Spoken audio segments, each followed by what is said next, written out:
composing the mind, Paccuppanna Dhamma, here and now. In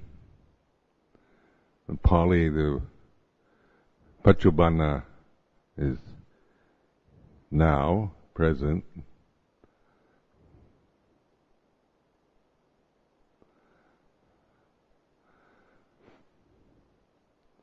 So the Akalika, timeless, Santitiko, Akaliko, apparent here and now, and reflect on the Dhamma. Ehi pasko panayiko bhajatang vetida po vinyuhi.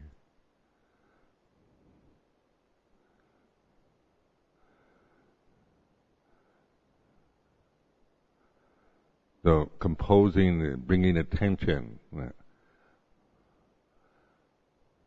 so that we're not just, attaching to an idea of here and now, but opening. There's a difference between, holding on to concepts and trusting in just the immediacy, the reality of this present moment. And say the way it is reflective use of language. It's not saying it's any which way or what should or shouldn't be, just it's this way, the way it is. And Pali Dattada, they have a word for this. In English it's a little more complicated. The way it is, as is, suchness. These are kind of English translations. But it doesn't matter how, accurate the translations are, as long as they do the job and bring us, encourage us to pay attention, be in that state of poised attention.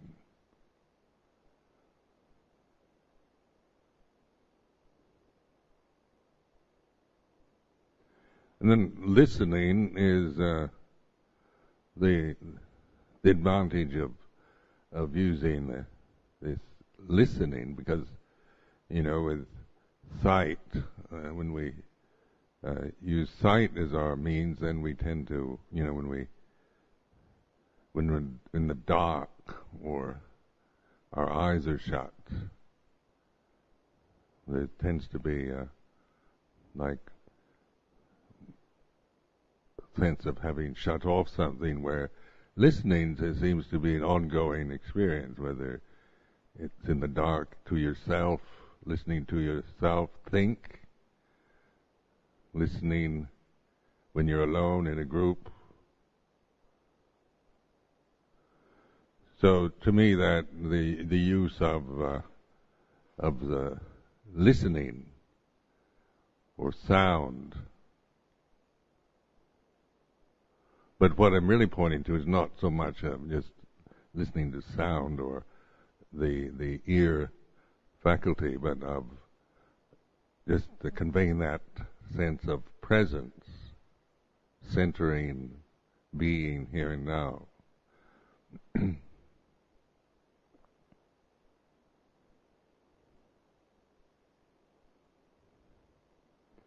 In the Mahayana symbol, Avalokiteshvara, the bodhisattva that listens to the sounds of the universe.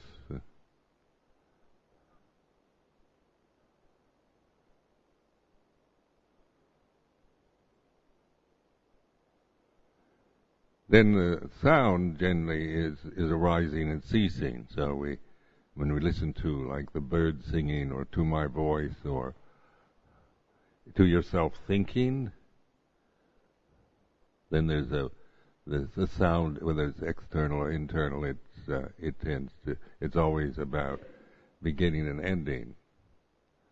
But then the sound of silence is a continuous kind of stream that doesn't begin and end. So it functions very much as infinite space, infinite consciousness, this these words convey that where sound or sight or conditions arise and cease. There's a lot of confusion about consciousness because it is one of the five khandhas, the vijnana. So then in the paticca samuppada, if you logically deduct paticca samuppada just from the intellect, it tends to sound very annihilationist, especially the nirodha part. It sounds like everything ceases, consciousness ceases, namarupa ceases, salayatana ceases, desire ceases, everything ceases. It's in the way of thinking. If you just apply that with just on the intellectual level, then it always sounds to me like annihilationism. But it's not meant to be. Doesn't that's kind of pointless if that's what it's saying. But the nirodha is not kind of extinction of everything, but the absence of arising. So notice like with the sound of silence, your attention to it comes and goes. So you notice it and then forget it and that. But it's always, it's always present here and now.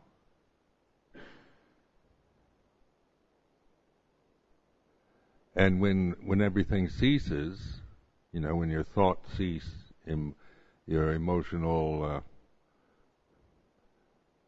attachment cease, the sense of a self ceases, still what remains is this sound of silence. It's still ongoing.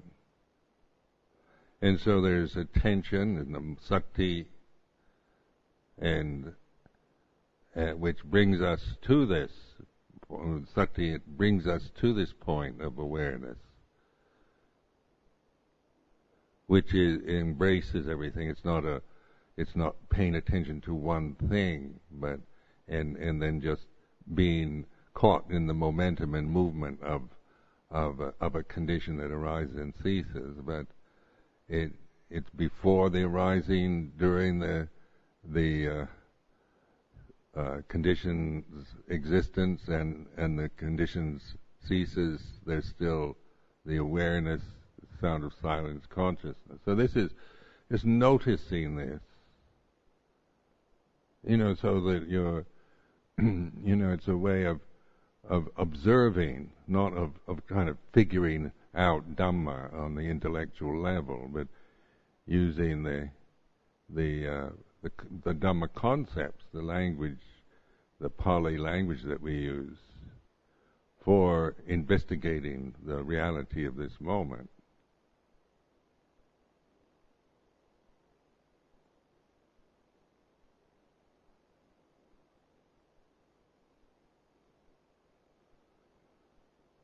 So desire, tanha, arises and ceases. We aren't always, desire isn't something that we have all the time. We may not notice when we don't have desire. Even a sense of self is we're so used to assuming that I am this person as an ongoing continuity in time. There's the self-view, the ego, and the sense of myself through memory, through perception, through conditioning. Then that just assume that I'm the same person all the time, whether I'm asleep in my kuti or here or whatever, But when you investigate self,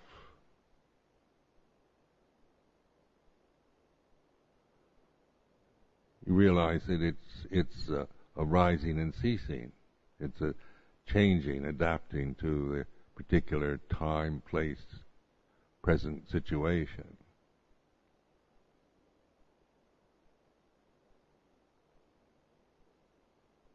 And when there's no self,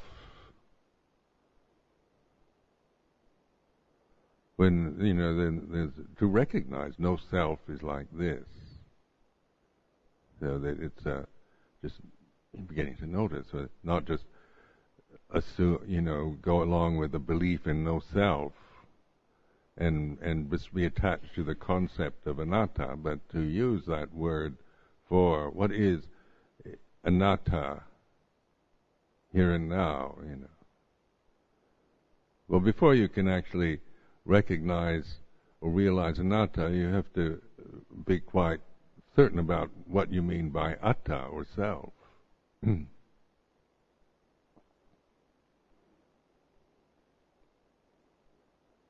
So it's not an annihilation, a sense of trying to become nothing or nobody, but recognizing that self isn't what it seems to be. The problems of the world that we live in are all based on this delusion of self.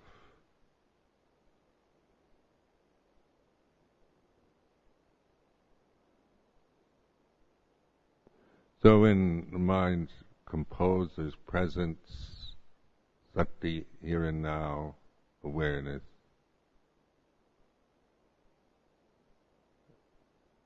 stillness as a background, then the self arises. It's a memory, isn't it? The memory, I am this person. I am like this. I am a Buddhist monk. I am this way. And this is memory. It's sanya, sankhara.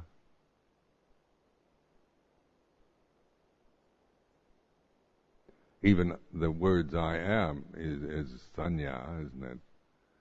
Because awareness doesn't need to have a language. It doesn't depend on language for its presence.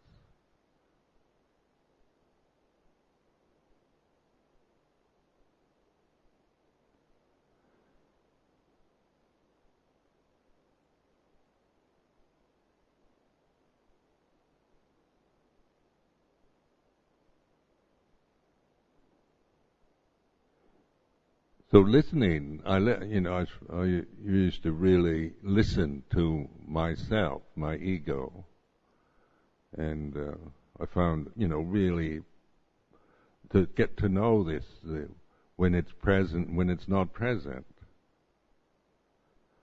and it became apparent very quickly that the ego arises and ceases.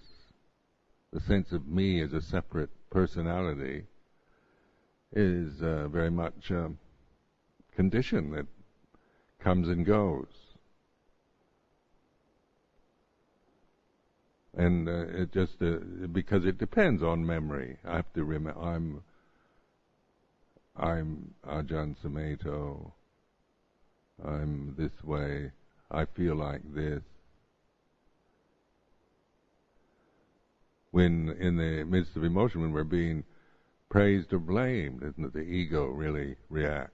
And so somebody criticizes Ajahn Sumedho, and then I can see, kinds of reactions to listening to someone say negative criticisms, and then the emotional reaction, get defensive or offended, argumentative, aggressive, combative, blaming.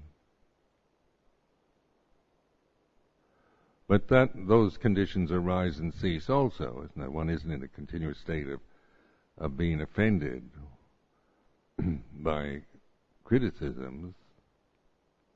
But if you don't know what the ego is, then we can just spend time just feeling resentment, grudges, anger, feeling sorry for ourselves, feeling lonely, misunderstood, not appreciated, unloved, and become, dwell in a world of this sense of myself as being rejected, unloved, lonely, unappreciated. But these feelings, when you're aware, they come and go and change. Unless you're determined to believe it and commit yourself to this way of thinking, this way of feeling, when you really trust in the awareness of these negative feelings, the awareness isn't offended. You can't offend awareness. You can't, awareness doesn't get aggressive or defensive. Because awareness isn't a memory. It's not something that depends on memory, but it's when we say to reflect, to bring into, to compose, to remember awareness doesn't mean to create awareness, but to take the cue of opening, being aware, rather than trying to become somebody who's aware.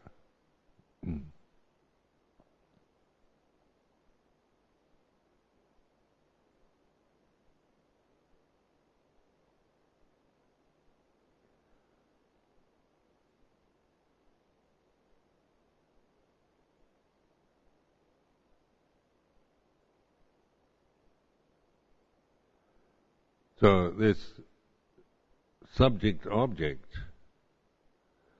when you put your ego as the subject of your life experience, then you are a kind of victim of circumstances.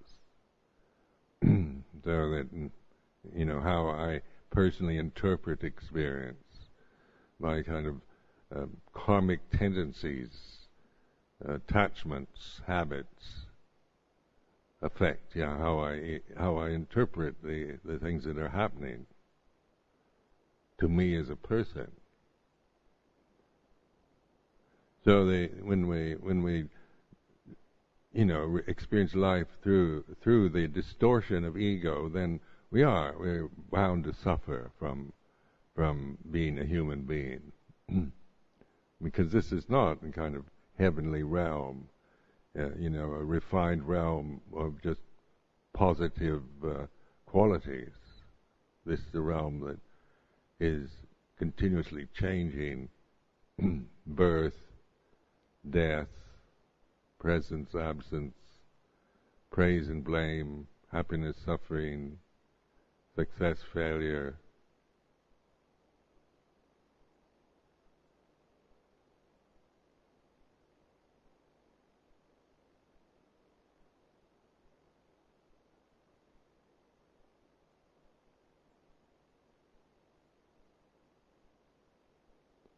Now with the body, being aware of how this body affects consciousness. In the West, we generally see the consciousness as a kind of function of the brain. So we do have a kind of cultural distortion that is more or less taken for granted in the Western society. So consciousness is and consciousness used to be defined as thinking. I remember psychologists saying that animals aren't conscious because they don't think. It's rather shocking when you're a Buddhist. So consciousness has been limited to, in some way, it's changing now. Western psychology has changed a lot from that way of defining consciousness.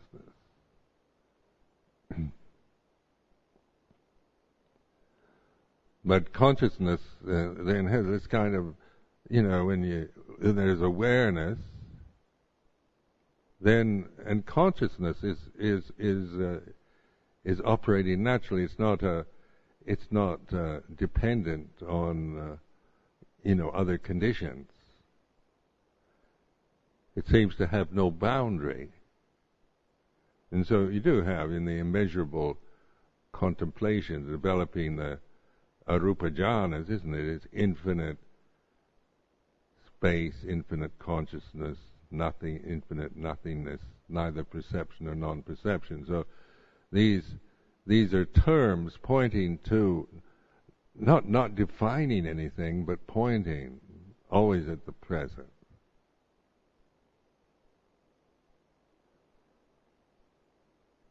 Because infinite space is present here and now. I mean, with just on a visual ability to look, to see, through the eye, that we can see the space.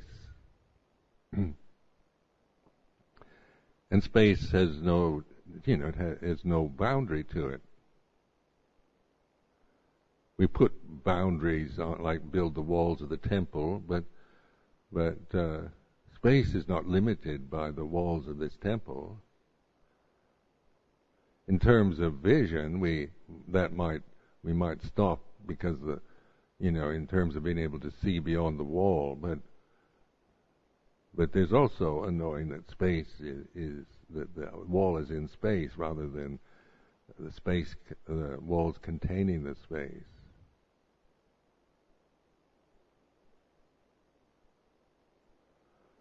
So words like infinity, there's sometimes in Theravada Buddhism they shy away from this because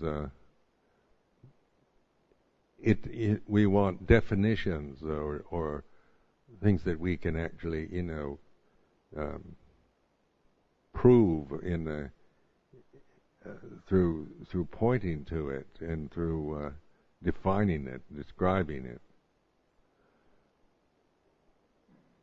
And yet space is the obvious reality that's here and now, isn't it? If there were no space, we wouldn't be able to sit here in this temple.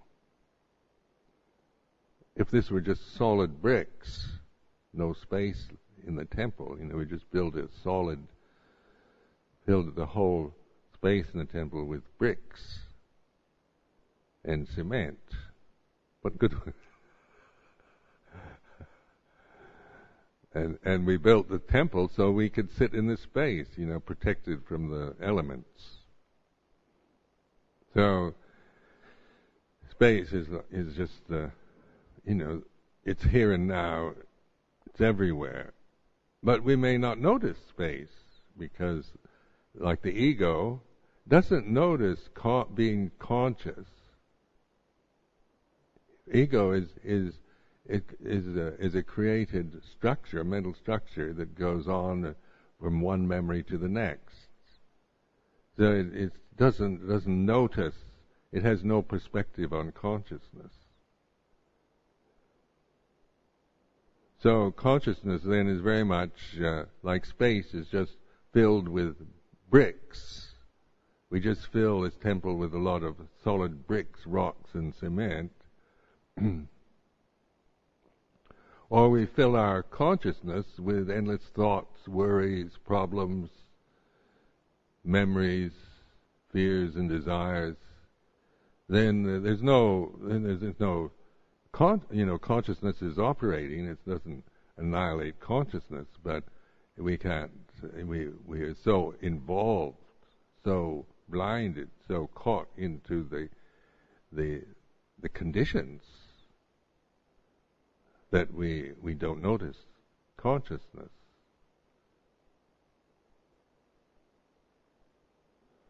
So when the Buddha emphasized sati as the kind of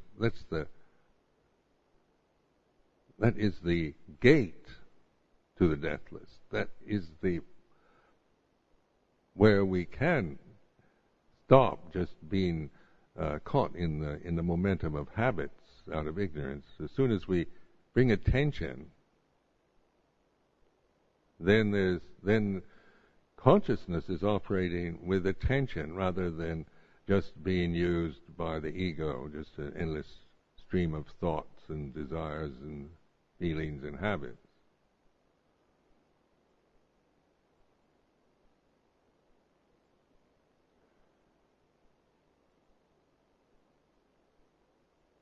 So this is a reflection, is noticing the way it is, that the datada, the as is, the suchness.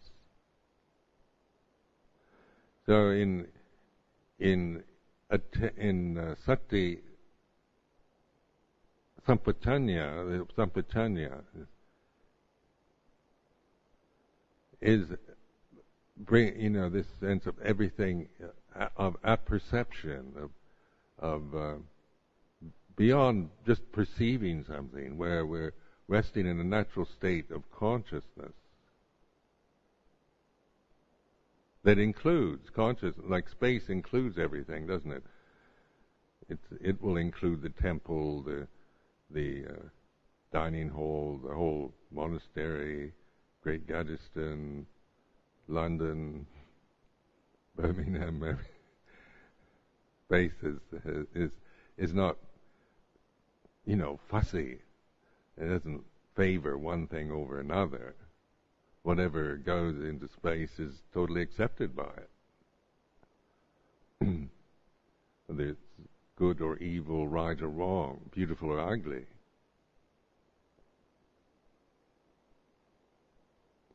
Consciousness is like that. It's not. It doesn't have preferences, and I'm only going to be. If there's something ugly or unpleasant, I'm not going to receive it.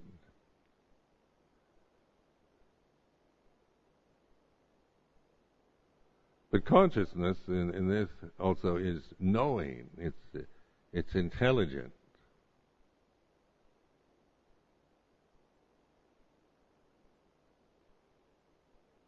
So that we apply like sati is the gate to that kind of intelligence, to wisdom, to panya, sati panya.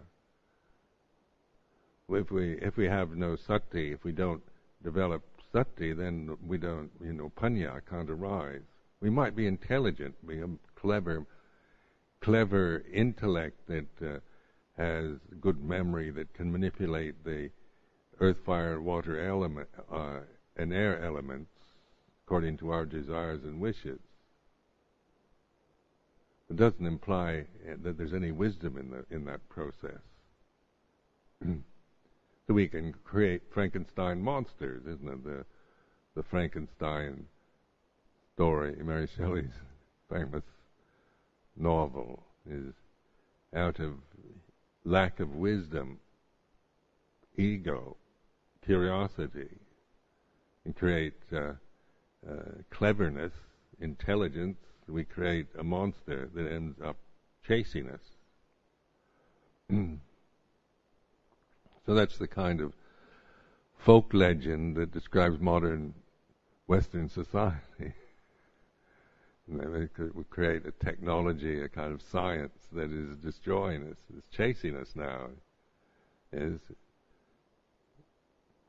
dangerous, and we're frightened by by our own creation, because it's out of control. Where sati is, then the wisdom can operate. Universal. It's a universal. It's not some kind of cultural asset that we have or they have in some particular culture. But the Buddha's teaching, like Four Noble Truths, is a wisdom teaching. It's not wisdom itself, just to be able to memorize the Dhammacakka Pavattana Sutta. It doesn't make you wise in the least.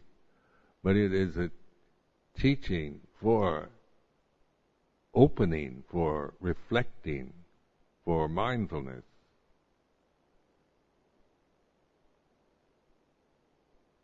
So it's a tool, an expedient means that the Buddha gave us to use for wisdom, so that wisdom can be that, wisdom can develop in the human individual if we follow those kind of teachings, not on the intellectual level, but on the practice side, the bhatibhata. And then the result of that practice. So you notice the formulaic approach of this is always, it's to dukkha. There is suffering. Suffering should be understood. Suffering has been understood. So this is a reflective style in itself, isn't it? It's pointing to reflection, not towards analysis, not towards grasping the dukkha and then analyzing the suffering as some kind of thing that's happening to me from outside, or saying that life is dukkha as some kind of general philosophical negative way of discussing human experience. Dukkha is a noble truth, so it's to be understood. So the second aspect of the First Noble Truth is put in that context of should be understood. Now, what does that say? There is dukkha. It's not saying everything's dukkha. It's not a doctrine. But it's noticing just the dukkha. There is dukkha. Dukkha should be understood. And that's the bhatibhata, isn't it? That's practice. That's reflection.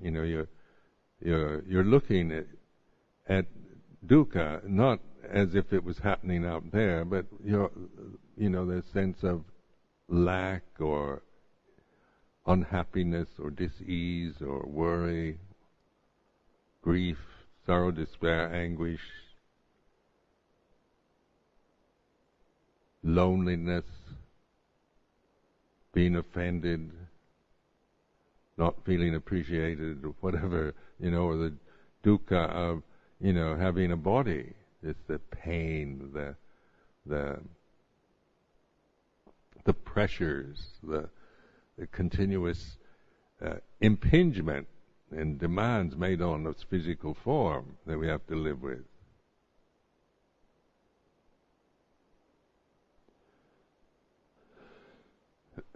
So it should be understood is what in the practice, bhatibhata, and bhativeti is the result. Dukkha has been understood as the insight. So this procedure it's the way that we can encourage reflection. And so it's very different from analyzing, where we take a premise and then logically deduct from that, with the intellect. So it becomes just abstract and logical and reasonable. This is intuitive aware. This is sati sampajanya, satipanya. It's a different way of, this way of training the mind, of using consciousness and experience has not been developed in the West. It's not been our way of education or even training ourselves. It's not even been an option until fairly recently, where people have become interested in Buddha's teaching, beginning to see it as something practical to use rather than just an exotic religious philosophy.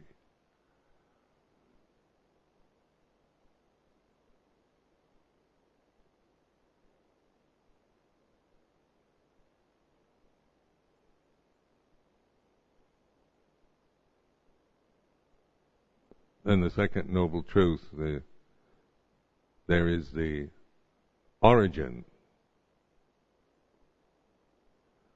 So this is the cause of suffering is due to desire and attachment, isn't it? So, and so the first of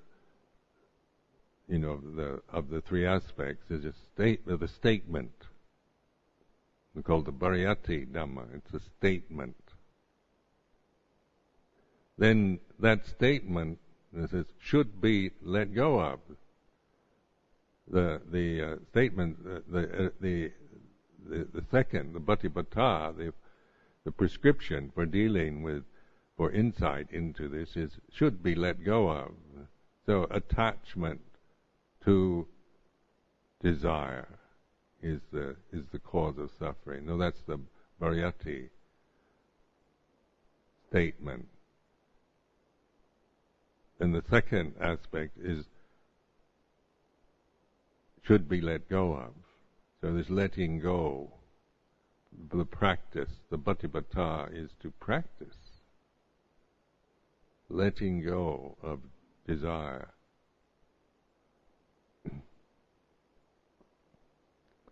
And then the result of practice is desire has been let go of. So this is just, even though I've said this many times, it's re-emphasizing the kind of brilliance of this, of just the way it's formulated, the way the Buddha formulated this Dhammacakkappavattana Sutta, this first sermon. So when people want to know what reflecting is, people wonder when we talk. I don't know how many people still don't quite get reflecting on the present. They think it's thinking, and we think of thinking always in terms of logic and reason, analysis. If I think I'm suffering because, start thinking I'm suffering because I feel lonely, and I feel I'm not appreciated, and so I demand more appreciation, and in order, from the world around me, the world should accommodate me so that I don't feel these feelings. So we try to create societies where people feel they're free and able to get what they want, what they need, where there's justice and fairness and equality and morality and goodness. Freedom is the big one for us, isn't it? To be free.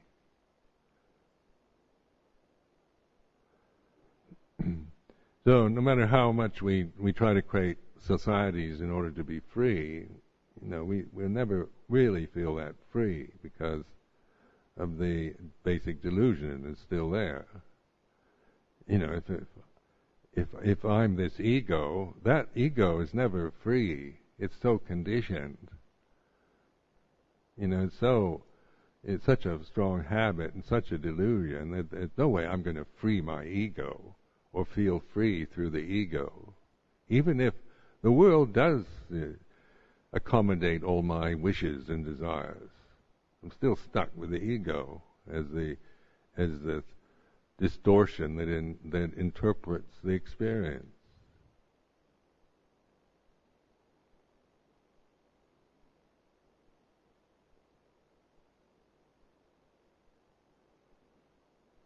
So what is beyond the ego is the awareness, isn't it? Awareness knows the ego. The ego can't know awareness. So they say, what is awareness? And I want to find awareness. That's the ego, trying to conceiving awareness, conceiving sati, and then trying to find it. So that all is a kind of mental creation, isn't it? But so the sati isn't something that you find. It's being present here and now.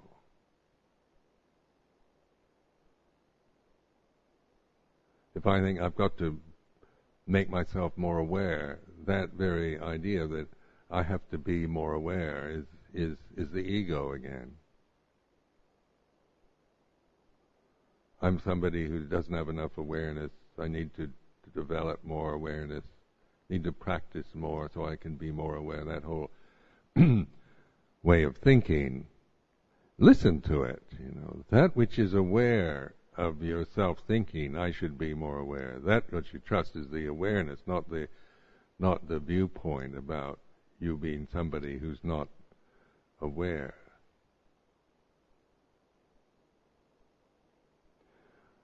So that's why in using these terminologies like listening to yourself thinking,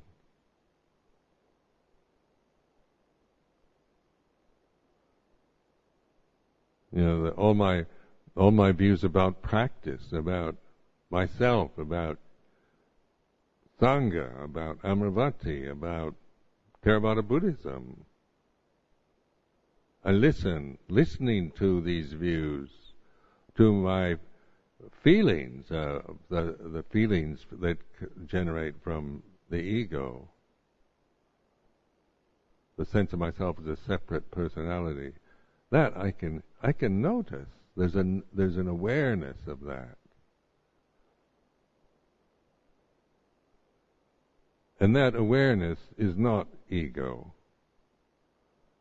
So that's why I say you can trust it. It's not created, it's not a delusion, it's not something that is even Buddhist, or it's a natural state, natural. Without awareness, we would have died a long time ago.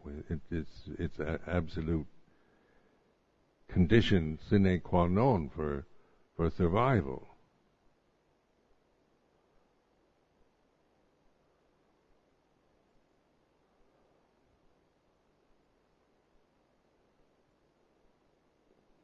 So awareness then is not complicated or difficult, unless you try to think about it, and then you can make it into a big problem. But because thinking is complicated. So awareness isn't a thought, and it's just this. And in this, now like listening, attentive listening to the sounds of the universe.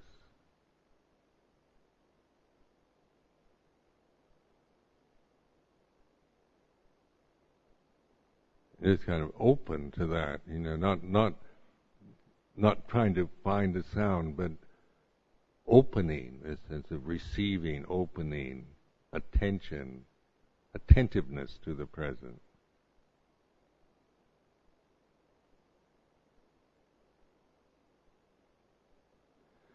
Then the what they call the audible sound stream, or the sound of sound, the different names. But whatever it is, people want to say, is it a sound? Is it a vibration? Is it the sound of your nerves in your ears? Is it the sound of your blood moving through your veins? And you try to speculate about it, as if wanting to find a cause for it, wanting to define it.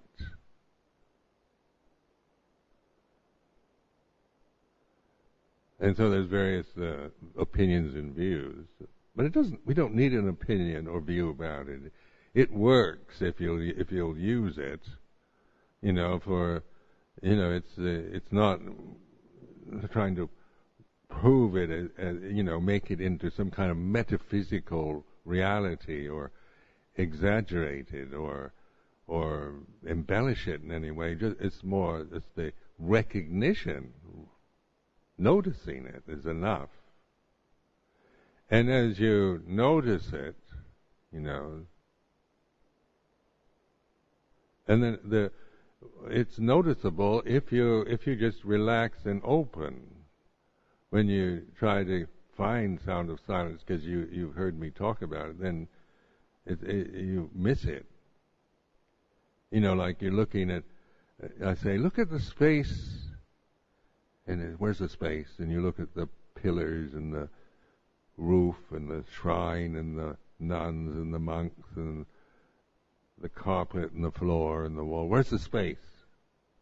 I don't see any space. It's right here, And if you're busy looking at everything that's in the space, you don't notice the space till you stop looking at everything in the hall and just open to the space.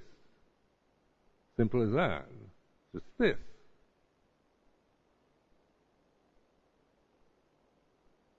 And it's not an intellectual thing at all. You can't. How do you describe space? Except spaciousness, or it is what it is. Is space pretty or ugly? Is it pleasant or painful? Is it good or bad? Is it red or green? Is it male or female? Is it? Then we're making it into. We're getting caught up with ideas, with views, with concepts.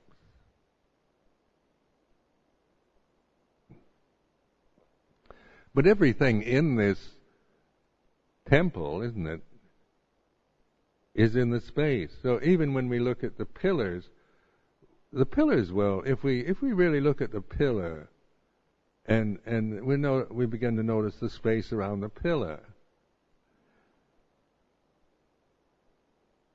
If we look at the shrine and just not kind of absorb into the shrine, kind of just focus and concentrate on the shrine as on one point.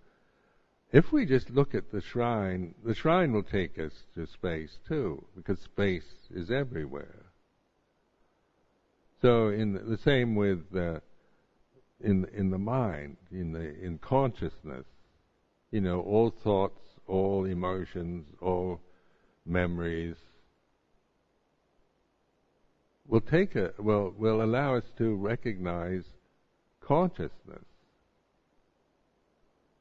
Not by holding on to the condition, but by letting go of the conditions, withdrawing our attachment, attention to the condition, to just be aware of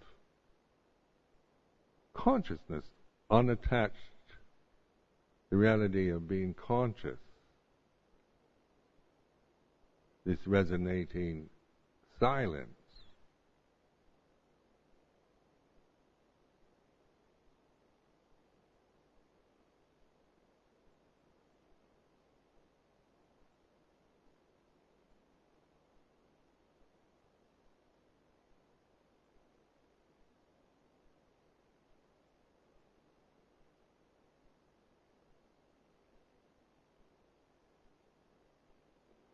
So you can see, because the human karma is one where we do have, we're complicated creatures.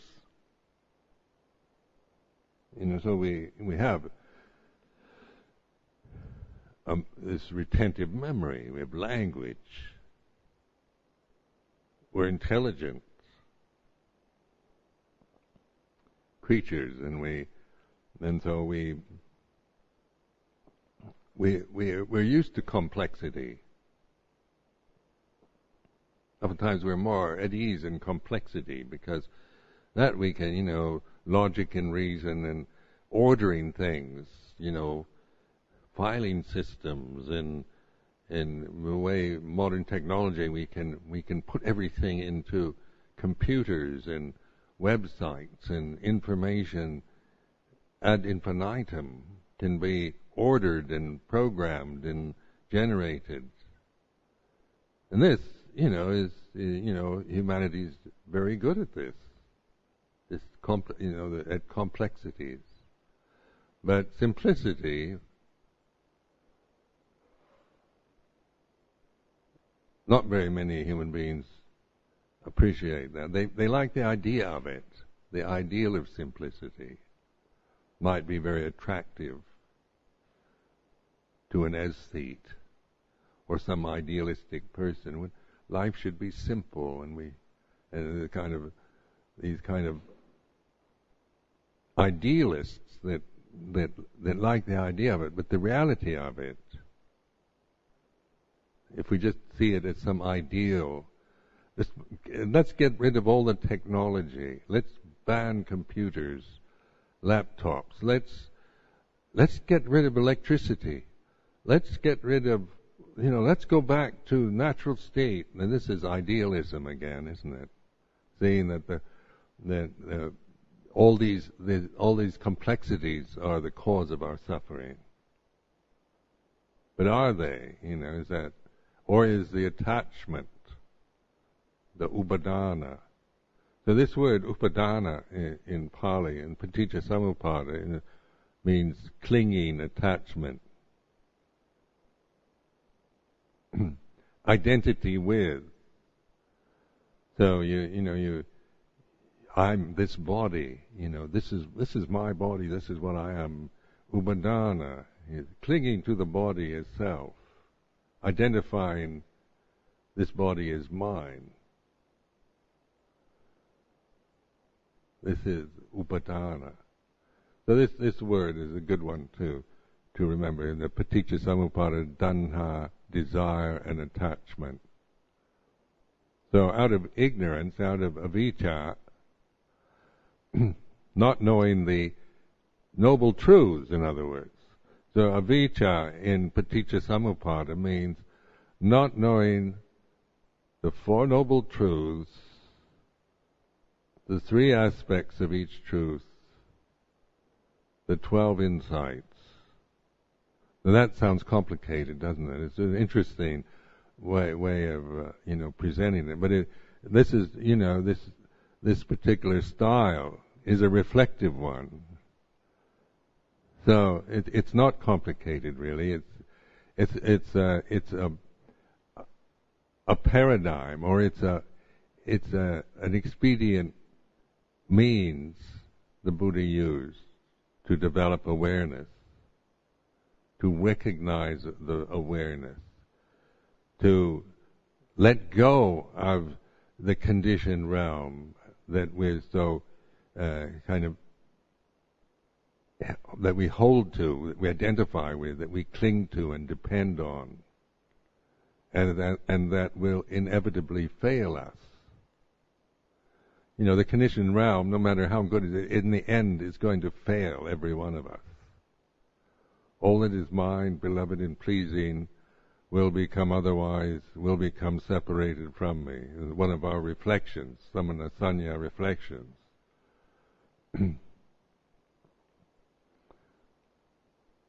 Or telling the millionaire, you can't take it with you, when you die, you can't take your money with you.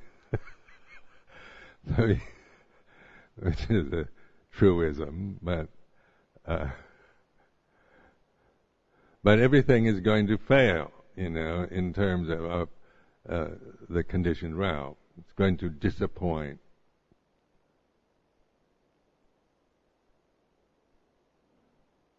So when we put all our faith in a system, in a society, in somebody else, in having security, wealth, position, even if we get the best of these for our whole lives, at the end they fail us. What good is that when you're dying?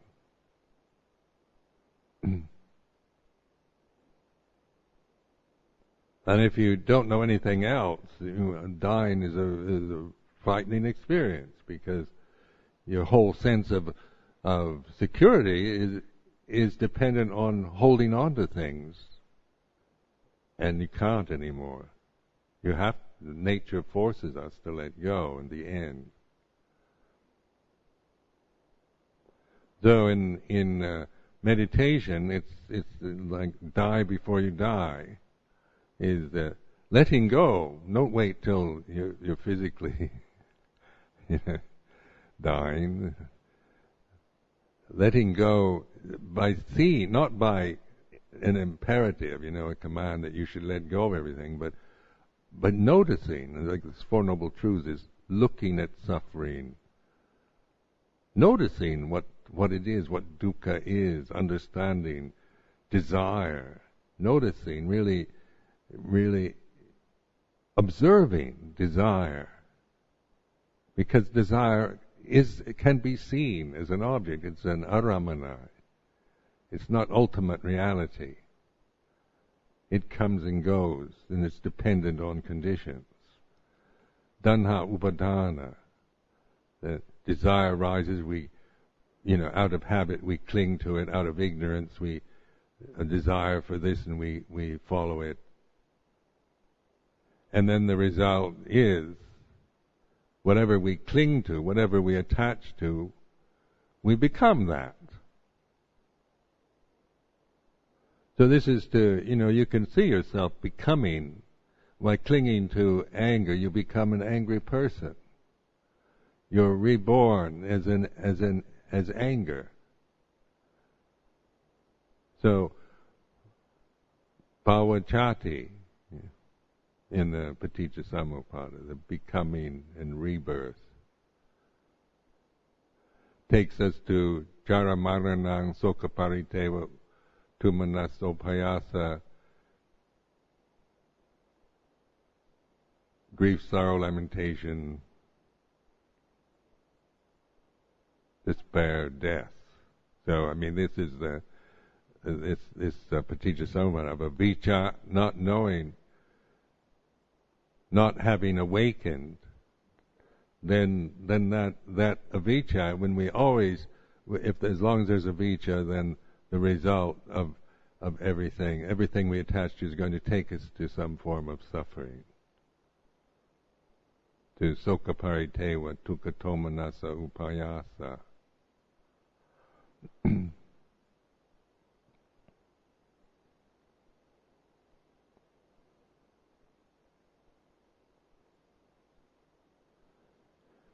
So if I start, say, avijja, I am Ajahn Sumedho, and that's avijja, and I'm firmly committed to being this. I'm an Ajahn, I'm a teacher, I'm a Chaukun, I am a Buddhist monk, and this is my identity. I start from this, non-questioned, thoroughly committed to being Ajahn Sumedho, and then that affects everything, isn't it? And how I experience this moment. I'm Ajahn Sumedho sitting here on this high seat. I'm the teacher. I'm the senior monk here.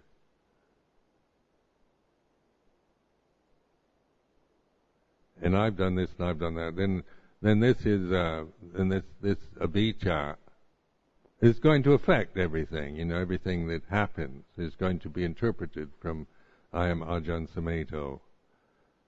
So it affects, consciousness and how my body language, the nama, rupa, salayatana, passa, vedana, danha, upadana, bhava, jati, jara, marana, sokaparita. So being Ajahn Sumedho as an identity, as an attachment, is suffering.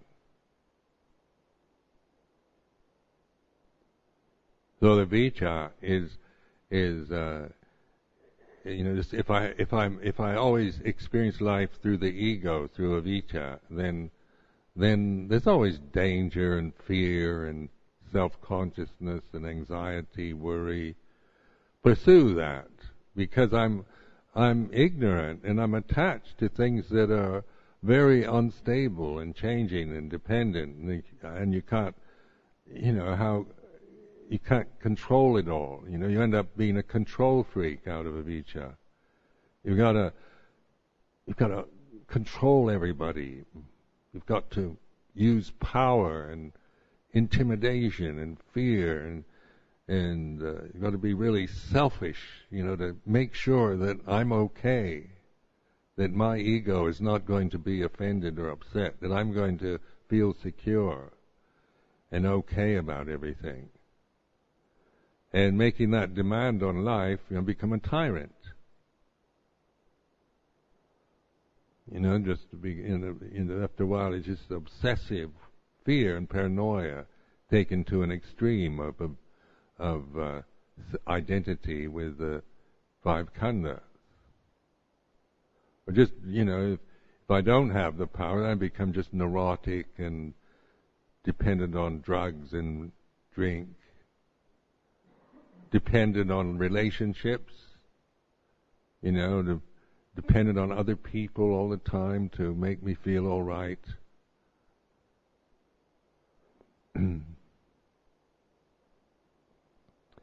So that avijja,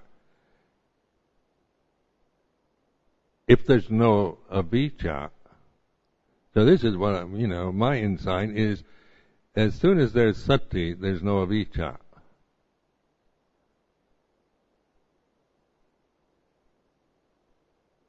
So if I live with sati sampajanya,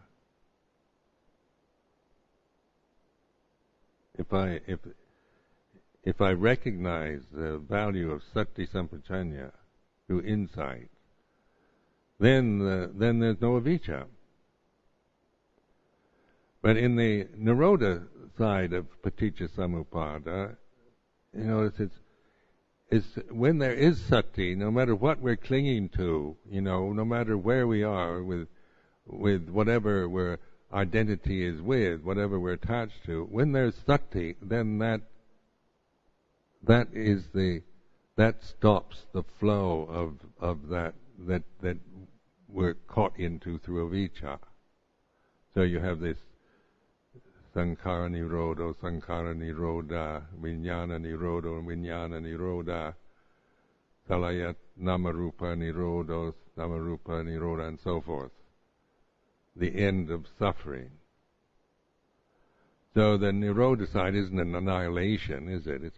It's through sati that the process ceases. So in terms of investigation, the Four Noble Truths, then this is, we can't, how many of you, I couldn't start out from just pure awareness, because the ego is very strong, very, overwhelming. So I started from dukkha, from investigating suffering, the First Noble Truths.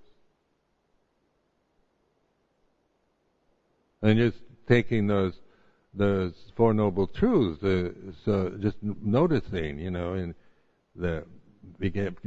when the Second Noble Truth, the three kinds of desires. Just what is bhava-tanha? What is vipava-tanha? And the definitions in the Word of the Buddha aren't very helpful, actually, but because they tend to make it's too intellectual, too abstract. In terms of bhava-tanha, it's I began to notice this desire I had to get rid of suffering, desire to attain, to achieve the jhanas, the desire to get the states, desire for stream entry, desire for attainment and achievement in being a meditator. Bhava-tanha, this incredible, because that's how my mind's conditioned. My ego is based on the ideal of progress and attainment, proving myself, working hard and getting a result from all that. Challenging myself. I'm going to get enlightened. I'm going to be the first American Arahant. Kind of absurd ambition one might have generated in consciousness. But bhava-tanha is we're not trying to put it down, but to recognize the bhava-tanha, the reality of it. This pushiness, this desire always that wants something, wants to attain. Maybe not sensual, like Gamadanha's quite obvious in the desire for sense pleasure, but Bhavadanha is quite subtle in many ways. I think, well, if I didn't have Bhavadanha, I wouldn't do anything. It's this drive to succeed and get that makes me successful. If I didn't have Bhavadanha, I just wouldn't do anything, wouldn't bother. Why should I even bother meditate? Why become a monk? Why keep the Vinaya? Why do all that? It's just, why not just open to the universal consciousness and be happy, enjoy life.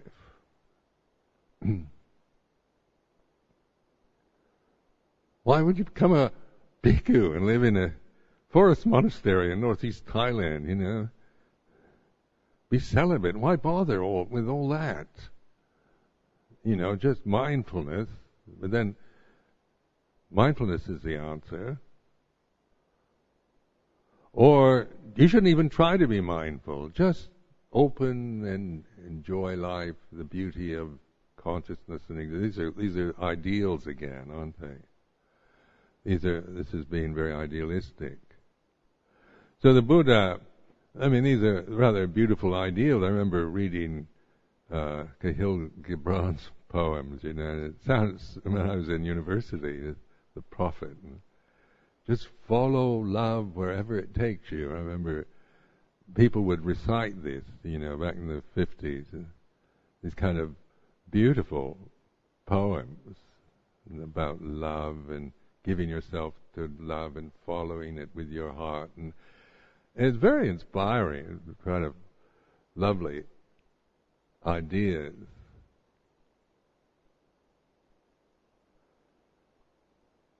But when there's ignorance, what I found, is I didn't even know what love was. So what I thought was love was just desire, really, and it took me into all kinds of difficulties.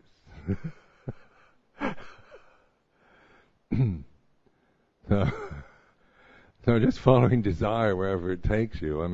My desires would take me into really dangerous areas, I'll tell you. So then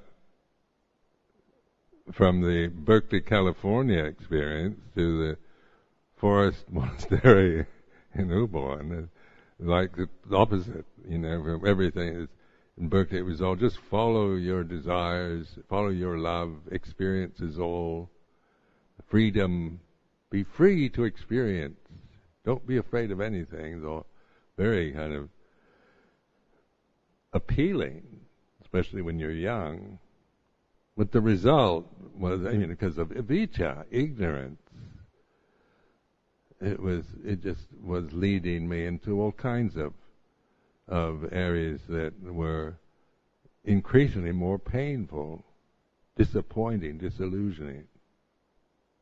So then going to live with Luang Por Chah, suddenly celibacy, all these kind of restrictions on food and boundaries on everything and all kind of things was quite difficult for me, actually.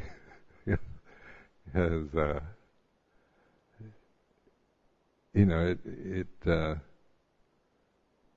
when you've lived the other way, you really resent restriction. But I knew that this is what was necessary. So there was an awakening. Obviously what brought me into monastic life was an intuitive sense. It wasn't rational at all.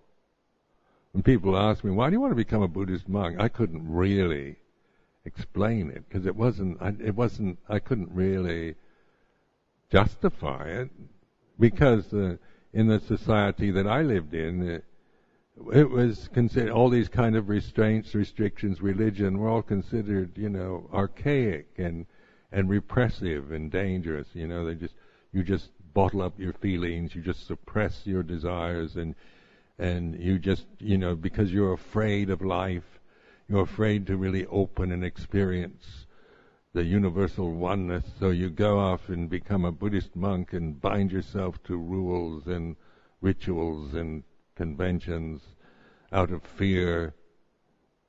And I could easily get intimidated when people started talking to me like that. Because on the level of the ego, that's the way the avijja worked. It was idealistic. I could appreciate it, just be free and open and loving, and that I certainly liked that idea. Was nothing wrong with the idea, but that wasn't the way I was experiencing life because of the avijja, ignorance. So the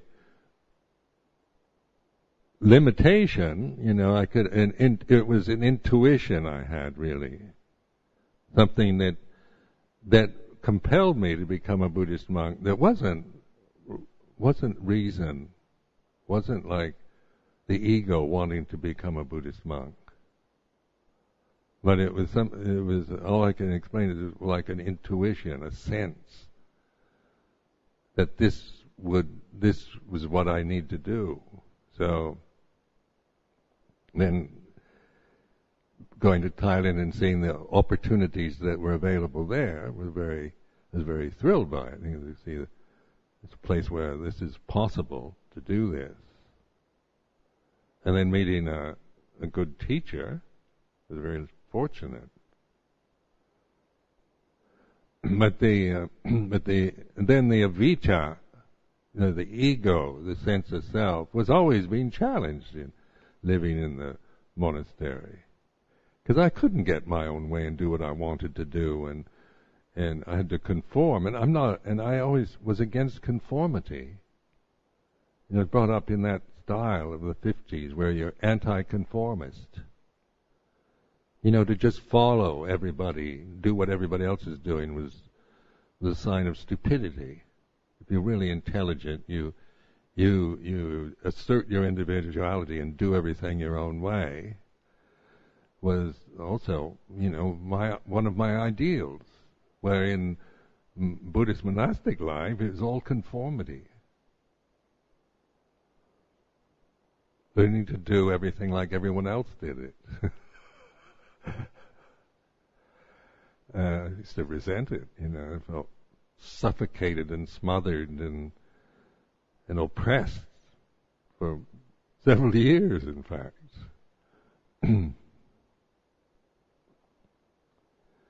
But the intuition, the insight that developed through the investigation of the Noble Truths, that was,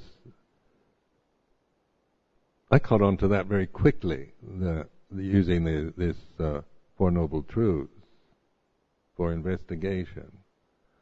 So then out of the avijja comes inside. Not using avijja as my means anymore, my ego and my asserting myself and coming from the self as my modus operandi. I had to kind of surrender a lot to the form, to the tradition, to the way they did things in the monastery, and to kind of give up the ego resistance, because the ego was resisting and rebellious against it. I had to stop that, because the more important than asserting myself, which I found, my efforts at self-assertion and individuality led to despair, even suicidal wishes.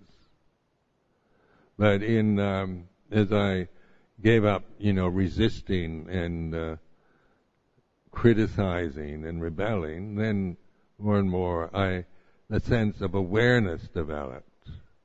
My life wasn't caught up with self-assertion and views and opinions that I have about how things should be, or my idealism. I began to just see, like the way it is. This is the way it is here.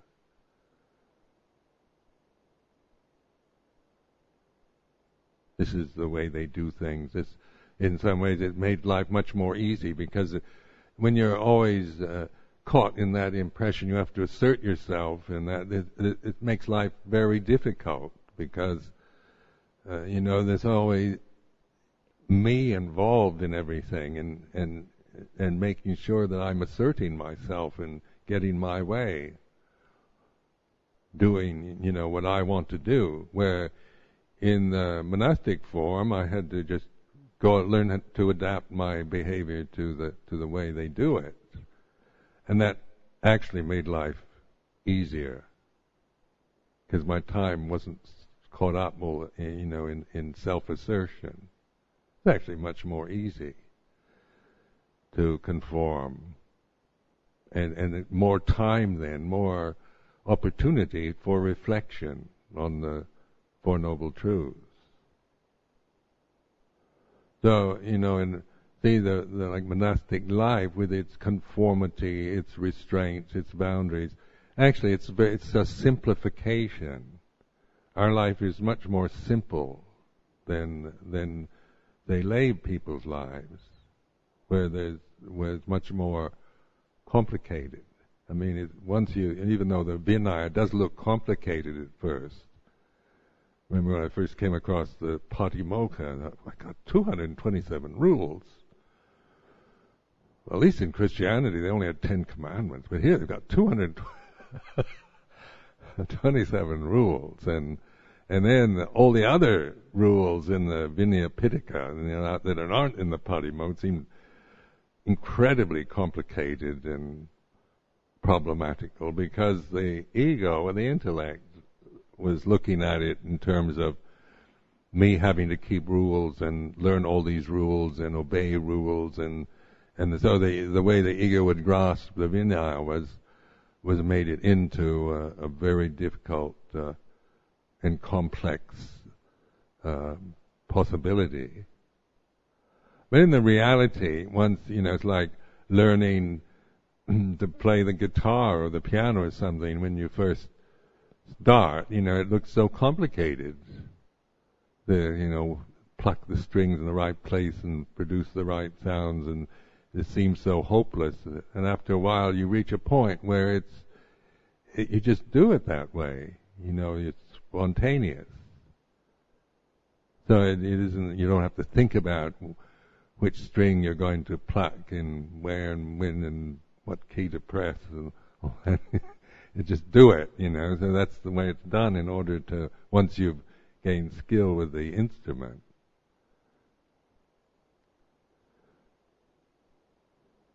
So Vinaya is like that, is to simplify, and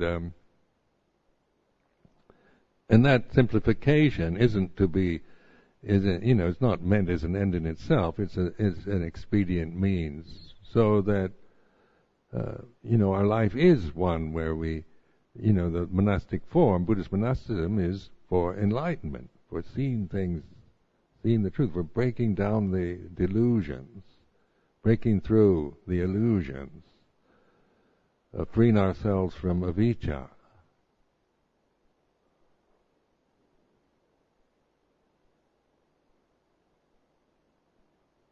And so that which can know avijja is not avijja.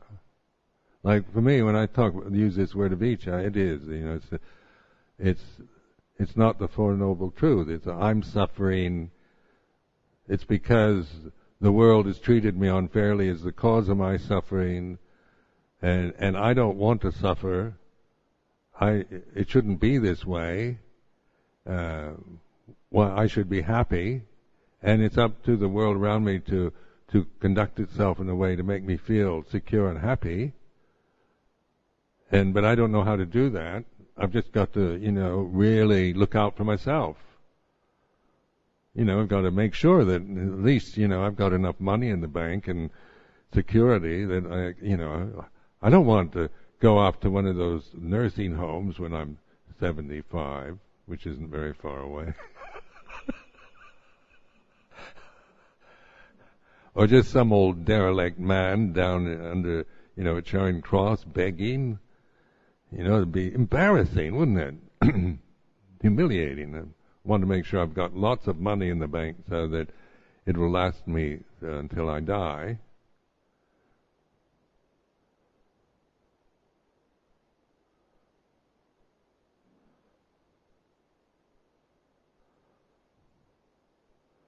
And so the avijja, the ego is avijja, attachment to that, and avijja, and so as long as one is operating from the ego, then the avijja bhajya sankhara, sankhara bhajya vinyanang, and so, and the end is suffering. So then, to break through the avijja is through awareness, isn't it?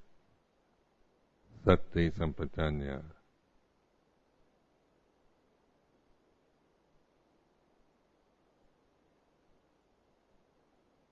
Then it collapses, the whole realm of suffering ceases. Cessation doesn't arise. So mindfulness then is appamado amatapadang. Heedfulness is the path to the deathless. Mindfulness is the path to the deathless. Appamado amatapadang. Heedlessness is the path to death. So like heedlessness is this, we're dying all the time. We're just this, in ignorance, with this avijja as the propelling force for experience. We're always dying in some way. There's so much despair and anguish and worry. Worry is dying, and anxiety and fear and all this is like in the process of dying is the path to death. Heedlessness, not being attentive, not developing wisdom, not using wisdom in life, then we're always kind of, the death is like something lurking around us. Mara, Majurat, the Prince of Death is haunting our every step. Frightening ghosts and all the rest pursuing us out of ignorance. So then there is fear and kind of as a kind of ongoing motivation in the human realm to run, to try to get, to find security, find something, find a refuge of some sort, get something, hold on to something. Because not having anything, not holding on to any, not having anything is on the ego level is total despair, suicidal. It's all worthless, meaningless. It's all dukkha. Life doesn't have a meaning. There's no God. There's nothing. Soulless. It's just a bad joke. Think I'll kill myself.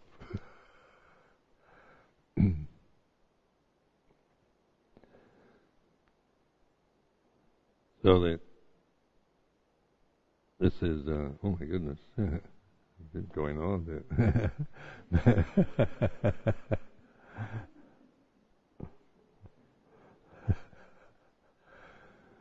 So anyway, this hopefully encourages you